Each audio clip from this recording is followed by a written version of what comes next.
I interviewed James McGrath last month on his excellent essay in that anthology of essays, Australia Tomorrow. I recommend it as a splendid Christmas present, oztomorrow.com.au. Well, Senator James McGrath, remember, wrote about reforming the ABC. It is the same Senator McGrath who was chairman of the Joint Standing Committee on Electoral Matters, reviewing the 2016 and 2019 federal elections. He's twice recommended voter ID. The latest legislation bids to do just that, voter identification. Labor's called the proposal racist and discriminatory. It's a simple proposition. Voters show a photo ID, a driver's licence, passport or a bank card to cast their ballot. Let's go to Senator James McGrath. James, thank you for your time. I mean, this is long overdue. Are these provisions tight enough? It is long overdue, Alan, you're correct, and I do think the provisions are tight enough. They get that right balance about ensuring that voters are asked to provide some form of ID, but also making sure that those, say, Indigenous Australians who live in remote communities who may not have traditional forms of ID are still able to vote. It is a sensible, modest, small c conservative reform. I'm just surprised at how completely bonkers Labor have gone over this reform. I know, on the eve of an election, says Albanese, the Morrison-Joyce government is trying to ram through a bill to stop Australia's voting and, quote, this is a desperate attempt to undermine our democracy. James, this bloke's got to be on something. I mean, fraud is a reality, isn't it? I just mentioned those figures in October 2016, but the Electoral Commissioner then, Tom Rogers, told a Senate estimates hearing that 18,343 people had been asked to explain why their name was checked off more than once, thousands of them. So, I mean, it is a reality, this stuff, isn't it? It is a reality, and it's not about stopping legitimate voters from exercising the democratic right. It's about stopping voter fraud.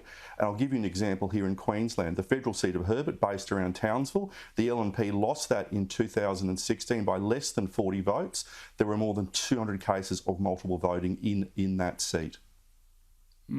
See, James, let me take that example then, OK. Now, supposing 10 people, there are two concerns here. 10 people voted in James McGrath's name. James McGrath's on that roll. 10 people voted. But those votes are counted on Saturday night. By most probably Monday, there's the member for that particular electorate of Herbert. And then they go to James McGrath and they say, James McGrath, we need to see you. I mean, you voted 10 times in your name. And it wasn't me, I voted once. How do they find these other 9 people? And, James, how do they know how they voted? Exactly. You cannot prove how these people voted, and you actually can't catch them. So what we're proposing is just you've got to bring some form of ID along to prove that you are who you are and that you are the person on the electoral roll. It's a very simple, non-controversial reform. It's what I call a head nod reform. In recommendation 6 in one of your reports, the Electoral Commission, you recommended bring forward a costed proposal and a timeline for an electronic certified roll before the next federal election. What happened to that? I'm unsure where that one is. They may have done that, and that proposal may be with government. It may be with Ben Morton, the Special Minister of State. But that's another way of helping protect our democracy by making sure that we have... This is not about electronic voting. It's about making sure that when you vote, your name is immediately marked off the electoral roll. But I'm going to chase that up, Alan. Absolutely. Now, James, what is the status now of this legislation? Where are we? It's been introduced in the House of Representatives. I'll give a big tick to Ben Morton as a Special Minister of State for bringing it on. It should pass through the House of Representatives pretty comfortably. Then it'll come to the Senate. We've got 2 sitting weeks left before Christmas to get it through the Senate.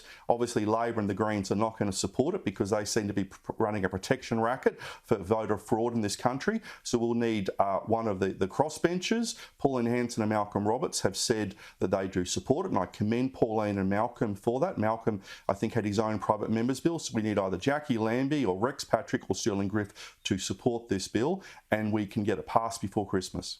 And just what are you confident that will happen, or is that going to be difficult or easy?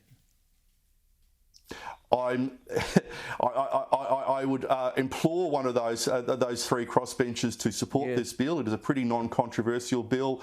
If we get one of them on board, it'll pass through the Senate, and it means that the next election we'll have voter ID and make sure that the next election it'll be a solid election.